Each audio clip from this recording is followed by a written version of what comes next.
The majority of credible reports say that the Kung flu is nothing more serious than a highly contagious head cold, and that hospitals are mostly empty except for the usual emergencies and drug addicts who have overdosed.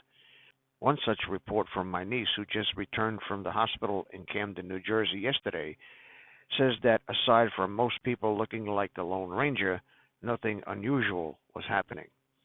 Glad to hear that, Kimosabe. On the other hand, my good friend Stony Stone in Rockford, Illinois, says he knows a guy in the hospital with a case of this shit.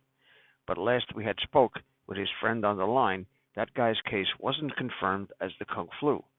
With the mainstream media faking reports by telling us that Brooklyn, New York is inundated with hospital patients, then showing a photo of a busy ER in a hospital in Italy, tells me that the report is deep state propaganda and that the opposite is more likely the truth. If anyone is putting American lives in danger, it is the lying mainstream media.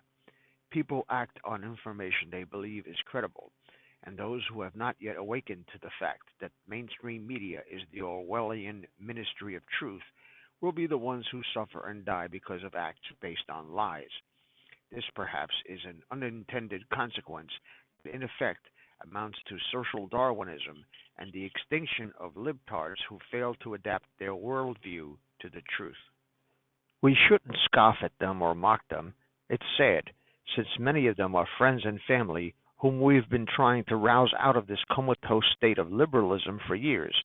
And although many have figuratively come forth from the tomb like Lazarus, there are still those who, through no fault of their own, are affected by this virulent pathogen called libtardosis, which in its final stage becomes Trump derangement syndrome, followed by classic cerebral edema and curling up in fetal positions in safe spaces wearing pink pussy hats. So, by a majority of reliable accounts, it seems that the Kung flu is another deep state global mindfuck. We've seen much worse, and we can deal with it, as we've dealt with everything thrown at us for many years. It is now April 1st, and this is no fucking joke. The phone still works, and my internet connection via a VPN is still up, so it's anyone's guess if and when the comms will go down. If the net goes down, the danger lies in Call of Duty and other online game players who spend days at their consoles rioting in the streets. In other developing stories, Pelosi and Schiff are about to go bye-bye, as their former supporters are calling for them to be removed by force, if that's what it takes. Finally, some of these assholes are waking up to the fact that these retards were not elected by the people they supposedly represent. Creepy Joe looks like he's headed for the assisted living spin bin, and we are just days away from the clone of the Kevlar Kunt announcing a third try for the presidency. She's got more of a chance trying to spit up wind in a Saigon monsoon. Yesterday there was a 6.5 magnitude earthquake in Idaho. There are no reports of injuries or casualties I'm aware of, but the quake, like those on the China Lake, generated an unusual number of closely spaced aftershocks, which is suspiciously reminiscent of the China Lake quakes, which we are reasonably certain were deep underground military bases being destroyed by Patriot forces. Well, ladies and gentlemen, we haven't done this for a while. This application for Android called 3D Earthquake shows a 6.5 magnitude earthquake 72 kilometers west of Challis, Idaho, 13 hours ago. It is now 0902 hours on April 1st, 2020. And we can rotate this and we can see that China Lake has calmed down, although there's still some knockers around there. The next biggest thing that I see here is down here in the lower Atlantic Ocean. Being of significance here. And we have earthquakes all around the globe. But this one here in Idaho is particularly interesting because there are, each one of those rings is an aftershock.